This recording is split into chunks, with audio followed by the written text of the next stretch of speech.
Julian, Dick, Anne, George et Timmy le chien étaient excités à l'idée de passer un week-end de camping sur l'île de Kirin. Ils avaient entendu parler de la beauté sauvage de l'île et de son château mystérieux. Avec leurs sacs à dos remplis de tentes, de sacs de couchage et de provisions, ils se dirigèrent vers l'embarcadère où les attendait leur bateau. La traversée jusqu'à l'île fut agréable, avec le soleil se reflétant sur les eaux calmes de la mer.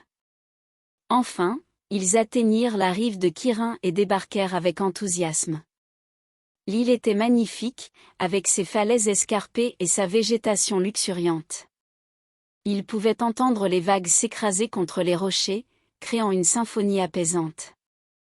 Les 5 choisirent un endroit idéal pour installer leur campement. Un coin abrité près de la plage offrait une vue imprenable sur le château qui se dressait au sommet de la colline. Ils montèrent leur tente avec habileté et organisèrent leur espace de vie. Julian prit soin de ranger les provisions dans un endroit sûr, tandis qu'Anne et George s'occupaient de créer une petite aire de feu. Alors que la nuit tombait lentement, les étoiles commençaient à briller dans le ciel obscur. Les 5 s'assirent autour du feu, savourant des marshmallows grillés et racontant des histoires amusantes.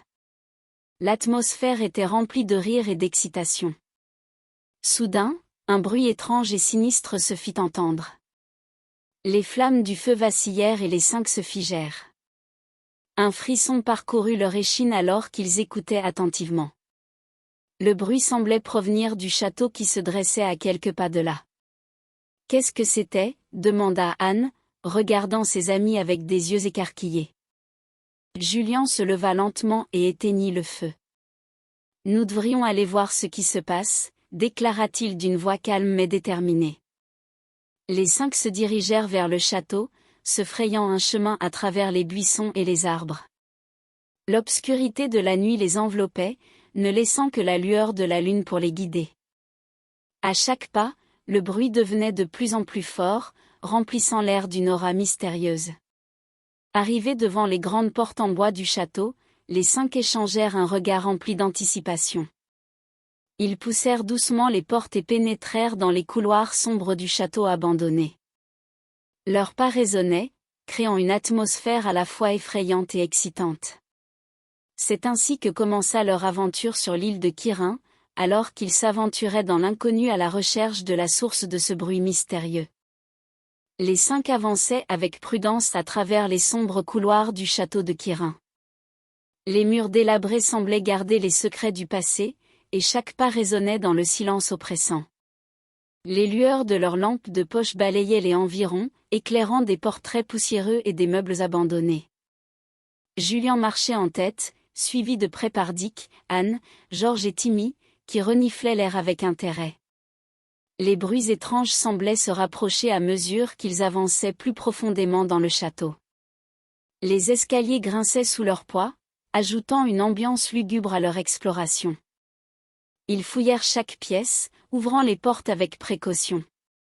Des chambres vides, des salles de réception poussiéreuses, mais rien ne semblait expliquer le bruit mystérieux. Les minutes s'écoulaient et les doutes commençaient à envahir leur esprit. Finalement, ils se retrouvèrent dans une grande salle, dont les fenêtres étaient recouvertes de rideaux déchirés.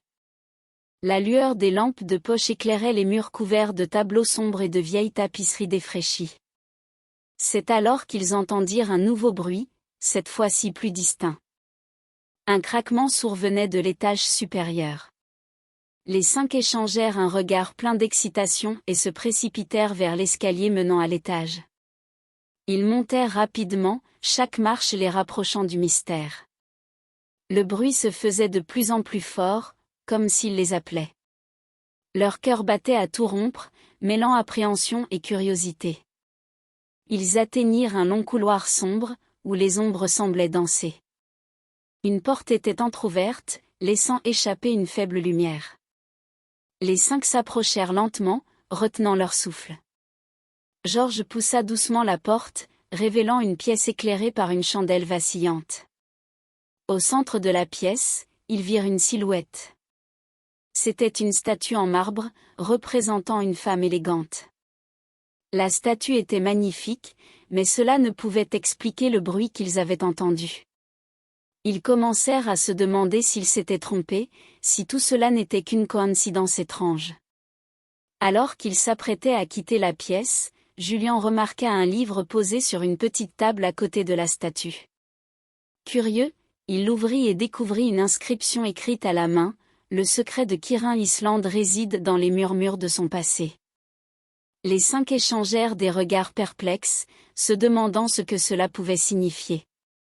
Soudain, la chandelle s'éteignit brusquement, plongeant la pièce dans l'obscurité totale. Le bruit mystérieux résonna à nouveau, cette fois-ci plus fort et plus proche. Les 5 furent pris de panique, cherchant à tâtons la sortie de la pièce. Finalement, Anne réussit à allumer sa lampe de poche et éclaira le chemin. Ils se précipitèrent hors de la pièce, redescendant les escaliers en hâte. Le bruit les suivait, devenant de plus en plus puissant, comme s'il les poursuivait. Enfin, ils atteignirent la sortie du château, reprenant leur souffle à l'extérieur. Le bruit cessa brusquement, laissant les 5 perplexes et haletants. Que se passait-il dans ce château?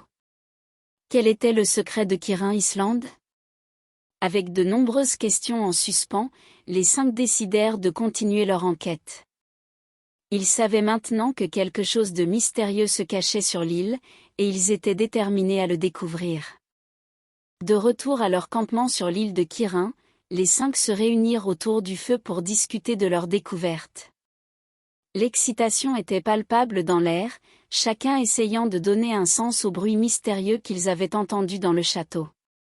Dick, l'imagination débordante, était convaincu qu'il s'agissait du fantôme de Kirin Island. Il commença à raconter des histoires effrayantes de fantômes et de légendes liées à l'île. Son visage s'illumina à mesure qu'il tissait une toile de mystère et d'intrigue. Imaginez, les amis, un fantôme entend ce vieux château depuis des siècles. Il cherche peut-être à communiquer avec nous, à nous dévoiler un secret bien gardé, déclara Dick avec enthousiasme. Anne et Julian semblaient intrigués par l'idée d'un fantôme. Anne se demandait si les bruits pouvaient être les murmures d'un esprit cherchant à révéler quelque chose.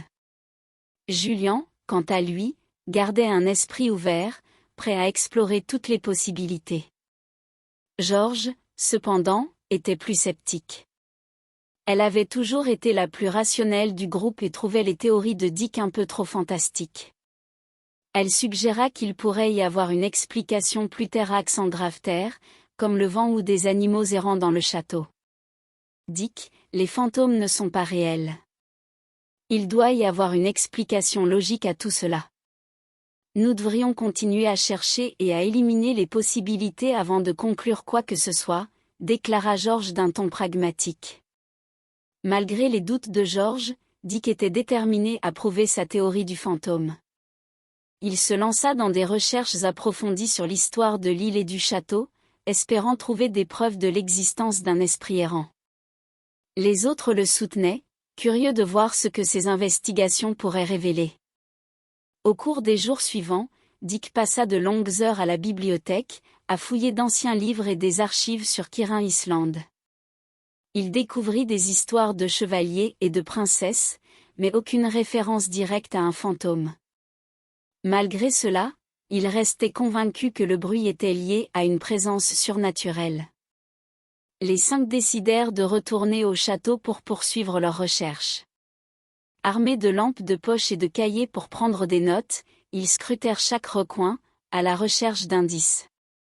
Ils examinèrent les salles, les murs et même les moindres recoins, dans l'espoir de découvrir quelque chose qui confirmerait la théorie de Dick. Mais à mesure qu'ils progressaient dans leur exploration, les preuves tangibles d'un fantôme se faisaient de plus en plus rares. Les bruits semblaient se dérober à leur investigation, se fondant dans l'atmosphère du château abandonné. Finalement, après des heures de recherche infructueuses, les 5 se retrouvèrent à l'extérieur du château, déçus et fatigués. Dick, bien qu'un peu découragé, ne renonçait pas complètement à l'idée du fantôme. Peut-être que le fantôme est simplement trop malin pour être découvert, ou qu'il ne veut pas être trouvé, murmura Dick, gardant une lueur d'espoir dans les yeux. Les autres échangèrent un regard mêlé de compréhension et de résignation. Ils savaient qu'ils devraient poursuivre leurs investigations, mais il était clair que la théorie de Dick sur le fantôme de Kirin Island devait être remise en question. Les mystères de l'île semblaient devenir de plus en plus complexes et intrigants. Les 5 se préparaient à affronter de nouveaux défis, déterminés à percer le secret de Kirin Island, même s'ils devaient remettre en question leurs propres croyances sur les fantômes. Malgré les doutes persistants de George quant à l'existence d'un fantôme sur Kirin Island, l'atmosphère mystérieuse du château continuait de les intriguer tous. Ils étaient déterminés à découvrir la vérité derrière les bruits étranges, qu'il s'agisse d'un fantôme ou non. Un jour, alors qu'ils exploitaient les environs de l'île, George remarqua quelque chose d'inhabituel sur la falaise qui surplombait le château. Elle s'approcha pour obtenir une meilleure vue et découvrit une ouverture dissimulée derrière un buisson dense. Intriguant. Cela ressemble à une entrée secrète vers le château, murmura George, le regard pétillant de curiosité. Elle appela les autres, et ensemble, ils se glissèrent par l'ouverture étroite et se retrouvèrent dans un passage souterrain sombre. Ils avancèrent prudemment, les murs de pierre froide et humide les entourant. L'air était rempli d'une ambiance mystérieuse, comme si le passage renfermait les secrets les plus profonds de Kirin Island. Soudain, ils entendirent un bruit étrange résonner à travers le passage. Un son similaire à celui qu'ils avaient entendu dans le château, mais plus distinct cette fois-ci. Les 5 échangèrent des regards inquiets, mais leur détermination à résoudre le mystère l'emporta sur leur appréhension. Le passage les conduisit finalement à une salle cachée, éclairée par une unique torche vacillante. Les murs étaient ornés de symboles anciens et de fresques énigmatiques. Au centre de la pièce, ils découvrirent un vieux coffre en bois richement décoré. Le cœur battant d'excitation, Julien ouvrit le coffre avec précaution. À l'intérieur, ils découvrirent des parchemins anciens et des lettres jaunies par le temps. L'un des parchemins attira leur attention, car il portait le sceau de Kirin. Anne commença à le lire à voix haute. « Cher lecteur, si vous lisez ces mots, c'est que vous avez réussi à pénétrer dans ce lieu secret. Vous êtes sur le point de découvrir le véritable mystère de Kirin Island. » Avant qu'elle ne puisse terminer sa lecture, un grondement sourd résonna dans la salle. Les murs commencèrent à trembler et des morceaux de pierre se détachèrent du plafond. Les 5 se regardèrent, pris au piège dans la salle alors qu'elle s'effondrait autour d'eux. L'adrénaline les poussa à agir rapidement. Ils cherchèrent frénétiquement une issue, jusqu'à ce que George aperçoive une petite ouverture dans le mur. Elle hurla aux autres de la suivre et ils se précipitèrent à travers le passage étroit, juste à temps avant que la salle ne s'effondre complètement. Ils émergèrent à l'extérieur, essoufflés mais indemnes. Les débris du passage bloquaient maintenant l'entrée secrète. Les 5 étaient à la fois soulagés d'être en sécurité et frustrés de ne pas avoir pu découvrir le secret complet de Kirin Island. Cet événement marqua un tournant dans leur enquête. Les doutes de George quant à l'existence d'un fantôme s'étaient renforcés, mais ils étaient tous déterminés à continuer à chercher des réponses et à résoudre le mystère de l'île. Les secrets de Kirin Island semblaient plus énigmatiques que jamais. Après l'incident dans le passage secret, les 5 étaient déterminés à découvrir la vérité derrière les bruits mystérieux et les secrets de Kirin Island. Ils savaient qu'ils devaient revoir leurs hypothèses et éliminer les possibilités une par une. George, plus sceptique que jamais, suggéra qu'ils se concentrent sur des explications rationnelles. Ils commencèrent par examiner les environs du château et découvrir des indices indiquant la présence d'animaux, tels que des traces de pas et des griffures sur les murs. Cela pouvait expliquer certains des bruits qu'ils avaient entendus. Cependant, ils ne pouvaient pas ignorer les symboles énigmatiques dans la salle cachée ni les parchemins anciens qu'ils avaient trouvés dans le coffre. Anne se plongea dans la lecture des parchemins et des lettres, recherchant des indices qui pourraient les guider vers la vérité. Au fil de ses recherches, Anne découvrit des informations sur l'histoire de Kirin Island et sur un ancien comte qui avait vécu dans le château. Ce comte était réputé pour être un alchimiste passionné qui cherchait à percer les secrets de la transmutation. Intrigués par cette piste, les 5 décidèrent de fouiller plus en profondeur le château à la recherche d'un laboratoire ou d'un lieu où le comte aurait pu mener ses expériences. Ils se frayèrent un chemin à travers les pièces sombres et poussiéreuses, jusqu'à ce qu'ils arrivent à une porte verrouillée. Avec habileté, Julien réussit à crocheter la serrure, révélant une pièce cachée derrière la porte. À l'intérieur, ils découvrirent un laboratoire alchimique, rempli de fioles, d'instruments de mesure et de vieux manuscrits. C'était le sanctuaire où le comte avait poursuivi ses expériences secrètes. Alors qu'ils examinaient les notes du comte, ils réalisèrent que les bruits étranges qu'ils avaient entendus étaient en réalité des réactions chimiques provoquées par des substances instables. Les expériences inachevées du comte avaient continué à réagir au fil du temps, créant des sons et des vibrations dans le château. Le mystère était enfin résolu.